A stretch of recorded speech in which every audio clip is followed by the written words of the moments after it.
Hey everybody, welcome into the Sports Plus live if you're watching this live on social media, or the Sports Plus podcast, of course, if you're listening to this sometime during the week. I am Five on Your Side Sports digital and broadcast, a little bit of everything, producer Corey Miller here with Five on Your Side sports director Frank Cusimano. It's a fun time in the sports world. There's a lot going on, not necessarily with our local teams anymore, but there's still a lot to talk about. Frank, just today, Rawlings came down with their Gold Glove nominees, and that's already created kind of a stir here in Cardinal land. The Cardinals have three finalists: Tyler O'Neill, Paul Goldschmidt, and Colton Wong, and all three very deserving. Tyler O'Neill, I think people may not have realized just how good he was defensively this year. He led baseball in a bunch of like the higher analytical categories. I think he's going to win for sure, which would be kind of an amazing thing if you think back on this year. You would have thought Tyler O'Neill's going to win something. Yeah, that shows you how little value we put in the defensive prowess of a Cardinal outfielder, because when you think Cardinals 2020, Corey, you think Tyler O'Neill hitting about 175 and a disappointing season.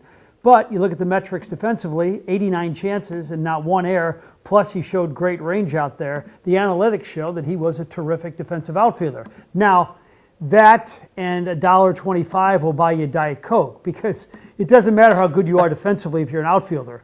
You got to slug. And I'm not saying he won't ever slug, but he's got to hit to be in the major leagues. I think Colton Wong is a pretty good shoe-in to win his second Gold Glove. I think at second base. Just this year, let's talk about how it was tabulated this year. Usually, the Gold Gloves are awarded by managers and coaches around the league voting. That didn't happen this year because of the condensed schedule. So it's all analytics. What's the correct term? I wrote it down. Sabres Defensive Index.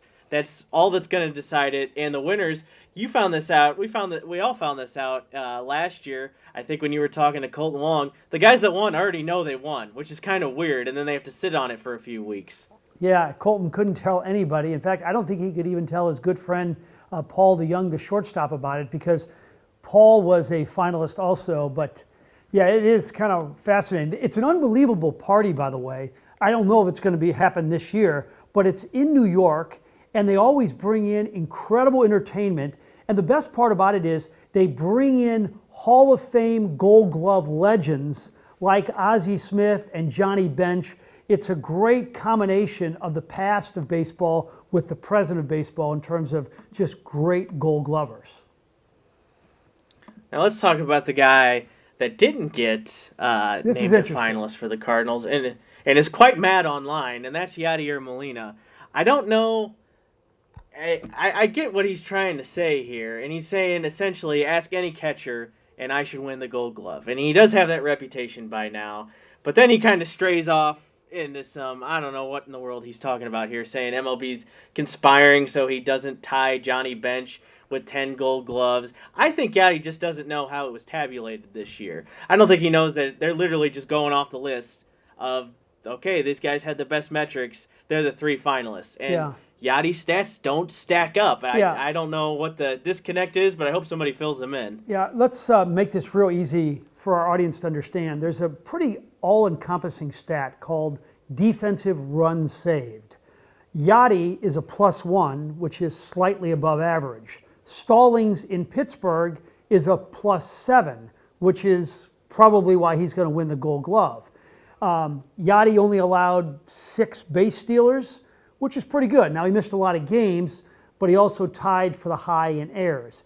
I don't know. Look, online, as you mentioned, Corey, I put it out on Twitter, people really are taking a stance. They're either saying, boy, I love that passion of Yadier Molina, or boy, he ought to just cool down and be quiet, and somebody even said lose the tattoos. So it's really getting personal.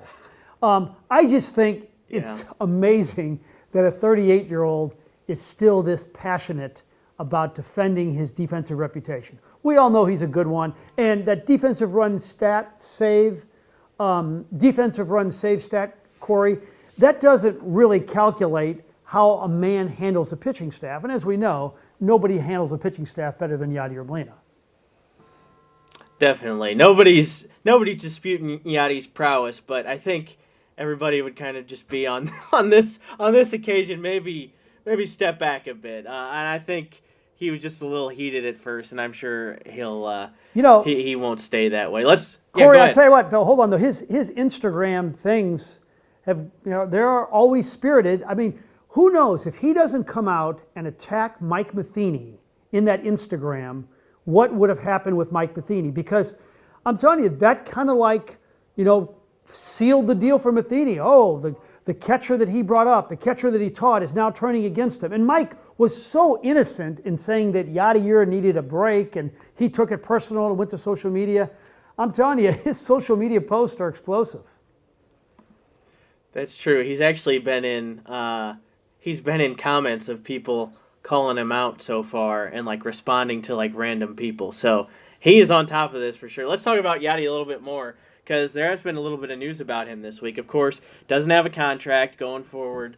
Came out, his agent, he wants 2 years, which is what we thought. You talked to Benji, had a really interesting conversation with his brother who might have an idea of what he's thinking. And man, obviously Yachty doesn't want to leave, and Benji drove that home. But he knows what he's worth, and another thing Benji drove home is if the Cardinals aren't willing to make it happen, there are plenty of people more than willing to give Yachty whatever he wants. Yeah, I think a team like the Yankees, where that second year of a contract wouldn't mean as much to them. The Angels, where both of his brothers played, and of course where Albert is interesting. But he means so much more to the Cardinals than he does to any other franchise. It's not like he's going to get standing ovations in New York and Anaheim like he is here in St. Louis. I just think if the Cardinals come up with a reasonable number that first year, and it's not going to be 20 million, it's probably going to be 10 million, and then they give him an option for a second, I think he's going to get it. But if he becomes a free agent and the Yankees say, hey, we want to give you, 30 million for 2 years, and he'd have a chance to win, who knows? Maybe he thinks twice about it. But my gut feel is, I'd say it's 55-45. He comes back as a Cardinal. I agree, but I mean, to play devil's advocate, if I'm Yachty and it's even like close, I mean, the Yankees are well ahead in what they're offering. That is a much better chance to win than what the Cardinals have shown you they can do right now. And he has made it clear anytime we've talked, he wants to win. He wants to win another one. He wants to win another one. If I'm personally him, I wouldn't blame him if he ends up chasing another ring with the Yankees if the Cardinals don't give him what he thinks he's worth. So we'll have to see how it shakes out. Let's talk about some baseball that is actually being played, the World Series.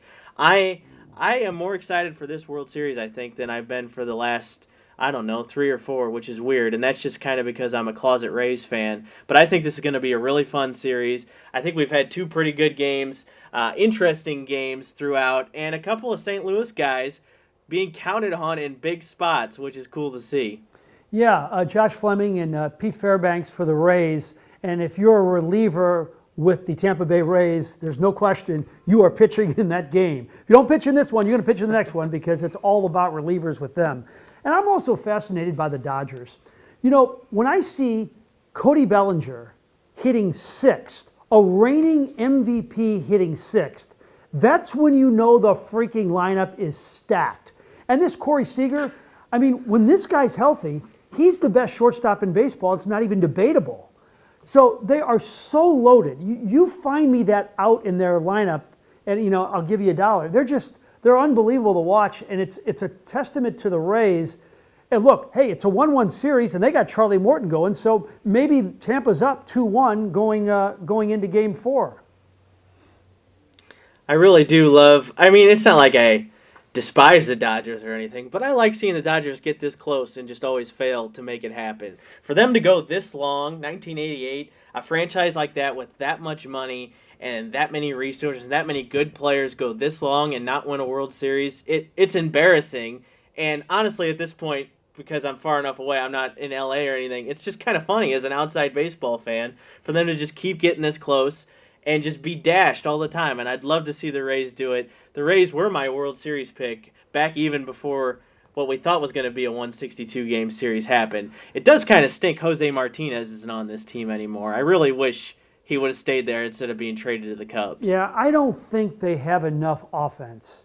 In fact, they went, I believe it was 8 straight games in the postseason while they're winning with 10 or fewer hits. You know, their numbers are not that different than the Cardinals' offense, which is really an insult to them, except the power numbers. But I mean, if you look at batting average and on base percentage, I mean, if the Dodgers figure out, and they've done it the first 2 games, how to pitch to Randy Arozarena, I think the Dodgers are going to win this thing. Yeah, Arozarena not quite as hot as he was the rest of the postseason, and man, they spotlighted him quite a bit. Fox is really hoping he keeps busting out, and that would certainly be something to see. But yeah, that offense does concern me. But if they get a lead of a run or a couple runs somehow, I am very confident in that Rays in that Rays bullpen to hold on. Let's actually, I had a couple people real quick, Frank. I had a couple people ask what happened to the Cardinals cards segment we used to do, and since Cardinals aren't playing anymore, we have a little bit more baseball time. So I'm gonna flip to a random page here, pick out a Cardinals card. Who do we got? Let's take. Here we go. Bob Tewksbury. Okay. Who you had a pretty good interview with not that long ago. Corey, he was a really interesting guy. Part of the bloodbath with the Chicago Cubs. He was their mental coach, their mental skills coach, and they just fired 100 people, and he was one of them. But nobody got more out of less than Bob Tewksbury. I mean, he threw the ball like maybe 90 miles an hour max. He touched. But he won a lot of games because he won it with guts and guile. I love the guy. Wrote a book about his career. He's sensational. I didn't know he was with the Cubs now. He was with the Giants, wasn't he? And yeah, he was. He's kind of helped out. That's too bad he was part of that. Yeah, that was a big layoff there with the Cubs. Okay, let's move on a little bit. Talk some Blues hockey. We got some news today, actually. The Blues will not be playing in the Winter Classic against the Minnesota Wild up at Target Field on January 1st, which is a bummer because we saw just how cool that event was here in person. Always cool to see the Blues playing a big event like that. The NHL is still going to try and start the year on January 1st, they say, though. I don't think it's a good sign that they're already canceling their big events like the All-Star Game and the Winter Classic in terms of at least fan presence. That's what I think this signals. And I don't think the players want any part of a bubble again, but I don't know what we're going to see because you got Canada and the United States to work into this equation. I don't know what we're going to see. Well, I think what we're going to see is what we're seeing in baseball and what we're seeing in a lot of NFL stadiums and what we're seeing in college football. It's going to be that 20% thing. So the Winter Classic was going to be, I don't know, where was the venue? Was it going to be where the Vikings play? Target Field. Okay, so it was going to be where the Twins play. Yeah, 40, 50,000 people. And we're not going to be able to do that, moving forward. But I just thought the encouraging thing was at the bottom of that release, we still plan on starting the season around January 1st. If they can get it going with about, 20%, 25%, I'd consider it a victory at this point. If they say, will you do that? I'd take it in a heartbeat. I think the sticking point is the breakdown between the Canadian teams and the U.S. teams, because that was a big thing with the bubbles. They both went to Canada, and that might be a testing issue. I think that could be a really sticky situation, and I've even seen some people throw out that Canadian teams could end up playing in like random host cities like Louisville or something this upcoming season. So I think that's the big. Interesting because Louisville could actually be the home of the Toronto Raptors. So that's what they're talking there. So who knows, I wish I wish Toronto would consider coming to St. Louis and playing at Shavitz or, the Scott Trade Center, something like that. I'll take one of those NBA teams. Yeah. Yeah, that'd be nice.